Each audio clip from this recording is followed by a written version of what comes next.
श्री कृष्ण कहते हैं कि दुख इंसान का सबसे बड़ा गुरु होता है। इससे मिली सीख को वह जीवन भर याद रखता है। संसार में शायद ही कोई ऐसा हो जिसके जीवन में कभी दुख न आया हो। आदमी छोटा हो या बड़ा, धनी हो या फिर निर्जन, ताकतवर हो या फिर कमजोर, हर व्यक्ति को कभी न कभी किसी बात का दुख जरूर होता है। ये दुख जब किसी के जीवन में आता है तो कुछ लोग उसका सामना करते हुए जल्द ही उबर जाते हैं, तो वहीं कुछ इस दुख के आते ही उसकी चिंता में घुलने लग जाते हैं। दुख के आने पर न सिर्फ व्यक्ति की परीक्षा होती है, बल्कि इसके आते ही आपको अपने और पराये का भी पता लग जाता है। एक बार दुख ने सुख से कहा कि तुम बहुत भाग्यशाली हो, लोग तुम्हें ही पाना चाहते हैं। तब सुख ने कहा, भाग्यशाली मैं नहीं बल्कि तुम हो, क्योंकि तुम्हारे आते ही लोग अपनों को याद करने लग जाते हैं। तो वही जैसे मैं किसी के जीवन में प्रवेश करता हूं तो लोग अपनों को भूल जाते हैं। इंसान के जीवन में दो तरह के दुख होते हैं। पहला वह जिसकी अभिलाषा पूरी नहीं हुई, और दूसरा यह कि उसके जीवन की अभिलाषा पूरी हो गई। चिंता जीवन के सारे दुखों का एक ही कारण है। ऐसे में किसी भी प्रकार का कष्ट आने पर सबसे पहले उससे जुड़ी चिंता करना छोड़ दें, बल्कि उसे दूर करने का चिंतन करें। अगर थोड़े से आराम को छोड़ने से व्यक्ति को बड़ी खुशी मिलती है, तो एक समझदार व्यक्ति को चाहिए कि वह थोड़ा सा दुखदायक या कष्ट सहते हुए बड़ा सुख हासिल करे। दुख किसी के साथ भेदभाव नहीं करता, वह हर किसी के जीवन में आता है। इसलिए दुखी होने की बजाय उससे बाहर निकलने का प्रयास करना ही समझदारी होती है। इंसान का जीवन एक सिक्के के समान है, जिसके एक ओर सुख तो दूसरी ओर दुख होता है। उसके साथ कभी सुख तो कभी दुख लगा रहता है। ऐसे में जब सुख हो तो घमंड मत करना, और जब दुख आए तो थोड़ा सब्र करना।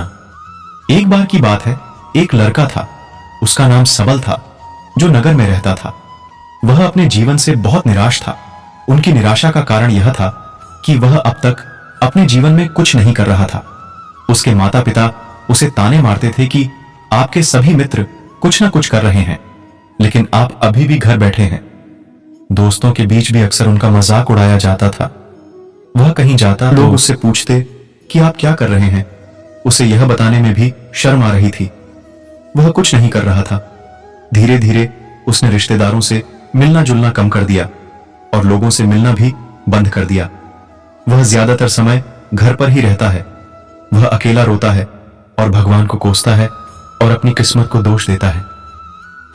अब उसे अपना जीवन बोझ लगने लगा था। कभी कभी वह सोचता कि कब वह कुछ करने के योग्य बनेगा, और फिर वह सोचता कि जिंदा रहने से अच्छा मर जाना है। एक दिन वह अपने नगर की एक गली से गुजर रहा था। तभी उसने देखा कि एक उपदेशक दुख और परेशानियों पर उपदेश दे रहा है। वह भी उसी भीड़ में सबसे पीछे बैठ गया और गुरु के प्रवचन सुनने लगा। उपदेशक कह रहा था, दुख एक शिक्षक की तरह है जो हमें जीवन की सच्चाई दिखाता है और हमें जीने का सही तरीका सिखाता है। आप चाहें तो जिंदगी जीना भी सीख सकते हैं। गुरुजी उपदेश दे रहे थे कि तुम चाहो तो कुछ भी हासिल कर सकते हो, और अगर चाहो तो एक कोने में बैठकर रो सकते हो। इन सभी बातों को सबल ध्यान से सुन रहा था, लेकिन शिक्षक की यह बातें पसंद नहीं आई। उसने खड़े होकर कहा कि कुछ भी सिखाने से दुख दूर नहीं होता, इसमें केवल दर्द होता है। दुख की पीड़ा अनंत है। ऐसा लगता है कि इसके बाद कुछ होने वाला नहीं है। इससे कुछ भी फर्क नहीं पड़ता है। इसके सामने तो मौत भी छोटी लगती है। उपदेशक ने कहा, फिर तुम्हारा दुख क्या है? सबल ने उसके सामने अपनी सारी व्यथा सुनाई और पूछा, मेरे दुख का कोई उपाय है तुम्हारे पास? यह सुनकर शिक्षक मुस्कुराए और बोले, तुम उस दिन मेरे पास आओ जब आपके जीवन में वास्तविक दर्द हो। मैं आपकी समस्या का समाधान अवश्य करूंगा। यह कहकर गुरु वहां से चला गया। सबल ने सोचा, कहीं मेरा दुख नकली तो नहीं है? क्या मैं जिस दर्द से गुजर रहा हूं वह नकली है? मेरा दुख कोई नहीं समझ सकता। जब मां बाप नहीं समझते तो गुरु क्या समझेगा? उनके दुखों से व्यथित होकर सबल ने एक फैसला लिया कि अब वह कुछ करेगा। सबल ने एक छोटा व्यवसाय शुरू किया, पर उसे सफलता नहीं मिल रही थी। लेकिन उसके घर वाले पूछते हैं कि क्या वह कुछ कोशिश कर रहा है। वह अपने व्यवसाय में लगा रहा और धीरे धीरे उन्हें सफलता मिलने लगी। फिर उसने गति पकड़ी और केवल 3 साल के अंदर ही वह एक बड़ा बिजनेसमैन बन गया। अब सबल के आसपास ऐसे कई लोग थे जो उसकी परवाह करता था, जो उससे प्यार करता था। अब उनके परिवार के सदस्य भी उसकी तारीफ करते नहीं थक रहे थे। दिन ब दिन उसके मित्रों की संख्या बढ़ती जा रही थी। अब वह अपनी जिंदगी से बहुत खुश था। उनके कुछ दोस्तों ने उन्हें सलाह दी कि जब आप एक बड़ा बिजनेसमैन बनकर बहुत खुश हैं, तो सोचिए आपको कितनी खुशी होगी अगर आप इस शहर और इस राज्य के सबसे बड़े बिजनेसमैन बन जाते हैं। कितने लोग आपसे जुड़ना चाहेंगे, आपकी कितनी बड़ी ख्याति होगी और स्वयं राजा भी आपसे दोस्ती करना चाहेंगे और जरूरत पड़ने पर ही आपसे पैसे उधार लेंगे। दोस्तों की यह बात सबल के मन में घर कर गई। अब वह और पैसे कमाने की कोशिश करने लगा, लेकिन उसे यह सब बहुत ही जल्दी चाहिए था। वह समय बर्बाद नहीं करना चाहता था। उनका अधिकांश समय इन चीजों को प्राप्त करने में गलाने लगा, इसलिए वह ऐसे काम करने लगा जो सही नहीं था। उसने बड़ा उधार लेना शुरू कर दिया। उसके दोस्तों से पैसे की मात्रा और अधिक मुनाफा कमाने के लालच में वह अपने माल में मिलावट करने लगा। उसने अन्य व्यापारियों के खिलाफ भी साजिश रची और उन्हें डराया धमकाया। जैसा उसके दोस्त कहते थे वैसा ही करता था। वह इन तरीकों से ज्यादा पैसा कमा रहा था, पर अब उसके जीवन में पहले जैसा चैन न था। उनके मन की शांति गायब हो गई थी और वह रात को सो नहीं पाता था।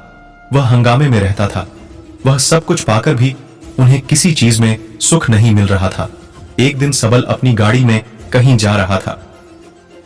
तभी रास्ते में उन्हें उपदेशक का आश्रम दिखाई दिया। वह रुका और गुरु के पास जाकर बोला, संत आपने मुझे मेरे पास आने के लिए कहा था जब मेरे जीवन में सच्चा दुख आता है। अब मैं बहुत दुखी हूं कि मेरी नींद हराम हो गई है। मुझे कहीं भी शांति नहीं मिल रही है। इस प्रकार सबल ने अपनी सारी समस्याएं गुरु को बता दी। गुरु ने कहा, जब तुम पहली बार मुझसे मिलने आए थे तब भी तुम किसी दुख में थे। आपने उस दर्द से क्या सीखा? सबल ने कहा कि सिर्फ सोचने और चिंता करने से कुछ नहीं होता। आपकी दृष्टि को सच करने के लिए यह कार्रवाई करता है और सिर्फ काम करने से कुछ नहीं होता, परिणाम भी मिलना चाहिए। जब आपको लगता है कि आपका लक्ष्य हासिल नहीं होने वाला, तब राह में चाहे कितनी भी मुश्किलें आ जाएं, मन कितना भी निराश क्यों ना हो, कितना भी लगता हो कि अब कुछ नहीं होने वाला है, तभी विश्वास करें, मैं जो भी कर रहा हूं उसमें अवश्य सफल होऊंगा। खुद पर ध्यान दो, लोगों पर नहीं। लोग केवल सफल लोगों का सम्मान करते हैं। कोई कितना भी अच्छा क्यों ना हो, वह हमेशा लोगों की नजरों में बोझ बने रहते हैं। यह सब सुनकर उपदेशक मुस्कुराया और बोला, जब आपके पास है तो यह वास्तविक दुख नहीं है। अपने जीवन में वास्तविक दुख आए तब मेरे पास आओ, मैं उसे ठीक कर दूंगा। सबल ने जाते समय साधु को सोने के सिक्कों से भरा घड़ा भेंट किया। घड़े को देखकर गुरु ने कहा कि यह मेरे किसी काम का नहीं है, उस पेड़ के नीचे गड्ढा खोदकर गाड़ दो। सबल ने घड़े को पेड़ के नीचे दबा दिया, जैसा कि गुरु ने बताया, और वहां से चला गया। कुछ दिनों से कारोबार ठीक चल रहा था, लेकिन व्यापार के गलत तरीके के कारण धीरे धीरे उसे व्यापार में घाटा होने लगा। उसकी सारी दौलत धीरे धीरे खत्म होने लगी और एक दिन ऐसा भी आया जब उसके पास कुछ भी नहीं बचा और उस पर कर्ज का बोझ चढ़ गया था। परंतु वह निश्चिंत था, क्योंकि उसने अपना सारा कर्ज अपने दोस्तों से लिया था। उसने सोचा कि उसके दोस्त बुरे वक्त में उनके साथ खड़े रहेंगे, लेकिन ऐसा कुछ नहीं हुआ। जैसे ही बुरा वक्त आया, दोस्त पहले उससे कर्ज मांगने लगे। अगर उसने कर्ज नहीं लौटाया, उन्होंने उसे जान से मारने की धमकी भी दी। उनके सभी शुभचिंतक और प्रियजन उससे दूर हो गए। उसके दोस्त जो उसके साथ मस्ती किया करते थे, अब उसे दूर भाग रहे थे। उसका परिवार उसकी गलतियां और कमियां गिनने लगा। उनकी सारी संपत्ति नीलाम कर दी गई और उसके पास कुछ भी न बचा। जब उसने अपने पिता से मदद मांगी, पिता ने कहा कि मेरे पास थोड़ी सी संपत्ति है, मैं तुम्हारी मां को क्या कहूंगा? अगर मैं तुम्हें दे दूं, यह संपत्ति हमारा अंतिम उपाय है। सबल के मन में गहरा दुख छा गया। उसके आसपास कोई नहीं था जो उनके दुख को समझ सके, जो उसे संभाल सके। जनता के इस विश्वासघात के कारण वह अंदर से टूट चुका था। वह सोचने लगा कि अब जीने का क्या मतलब है, अब मौत ही मेरा सहारा है। वह आत्महत्या करने के लिए पहाड़ी पर जा रहा था। तब से उसे याद आया कि उस शिक्षक ने उससे कहा था, मेरे पास आओ जब तुम्हारे जीवन में वास्तविक दुख हो। सबल गुरु के पास गया और अपनी सारी व्यथा सुनाई, आंखों में आंसू लिए। उसने कहा, हे गुरुजी, मेरे दुआ का निवारण कीजिए। गुरु ने कहा, जब जीवन में असली दुख होता है तब मेरे पास आ जाना, मैं इसे जरूर ठीक करूंगा। सबल ने कहा कि ये क्या हो रहा है, मेरी जिंदगी में अभी दुख नहीं है, तो आखिर असली दुख क्या है? गुरुजी ने सबसे कहा कि पहले आप मुझे बताओ, आपने अपने दुख से क्या सीखा? सबल ने कहा कि मैंने वह सीखा, जो लोग हमारे जीवन में आते हैं वह हमारी सफलता और प्रगति के कारण वो हमें धोखा जरूर देंगे, क्योंकि बुरे समय में वे हमारे साथ नहीं खड़े होंगे। वे अच्छे समय में ही हमारा फायदा उठाएंगे और बुरे समय में हमें छोड़ देंगे। उन लोगों पर ही भरोसा करें जो हमारे बुरे समय में हमारे साथ खड़े रहते हैं। लेकिन ऐसे लोग बहुत कम होते हैं, लेकिन जिनके पास है उन्हें उनकी सराहना करनी चाहिए, उनका अपमान नहीं करना चाहिए। मैंने कभी भी किसी के खिलाफ साजिश नहीं रखना चाहिए। अपना काम ईमानदारी और धैर्य से करें और कभी लालची मत बनो। अपने सारे दुख दर्द और अनुभव बयां करने के बाद सबल गुरुजी के सामने आंखों में आंसू लिए बैठ गया।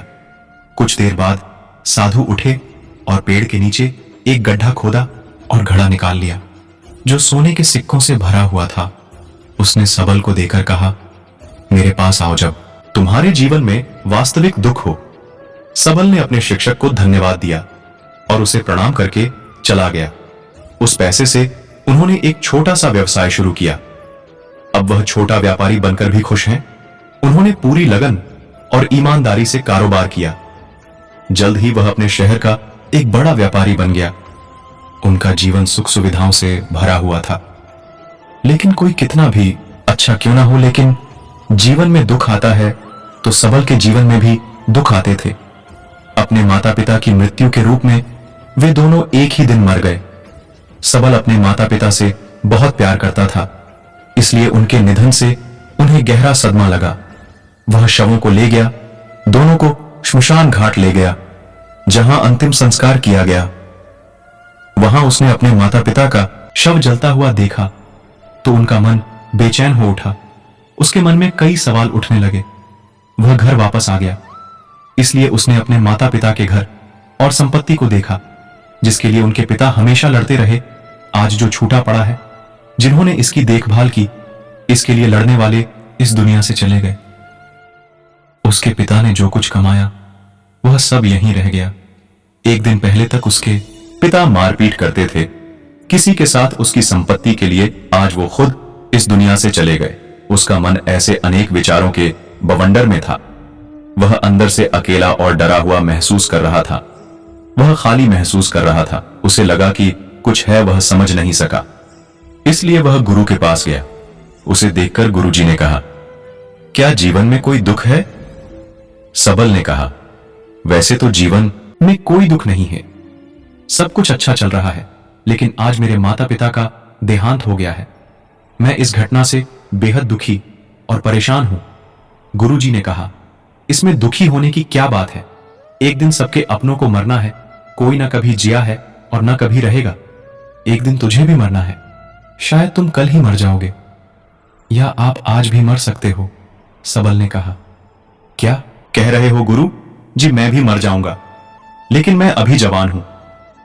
गुरु ने कहा कि सब जी रहे हैं इस भ्रम में कि मृत्यु केवल दूसरों को आती है, बड़ों के पास ही आती है।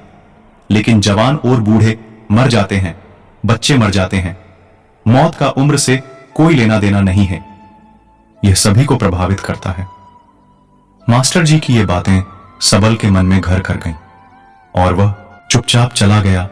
लेकिन उसका मन अभी भी बेचैन था। वह खाली महसूस कर रहा था। वह सारा दिन अपने बारे में ही सोचता रहा कि वह कौन है, वह इस दुनिया में क्यों आया है, क्या जीवन का लक्ष्य केवल चीजों को खाना और मरना है, ऐसे कई सवाल उसके दिमाग में लगातार उठ रहे थे, लेकिन उन्हें अपने किसी भी सवाल का जवाब नहीं मिल रहा था और उसका दुख दिन ब दिन बढ़ता ही जा रहा था। इसलिए कुछ दिन बाद वह फिर से गुरुजी के पास पहुंचा और बोला, हे स्वामी, मैं बहुत दुखी हूं क्योंकि मैं यह नहीं जान पा रहा हूं कि मैं कौन हूं और मैं इस दुनिया में क्यों आया।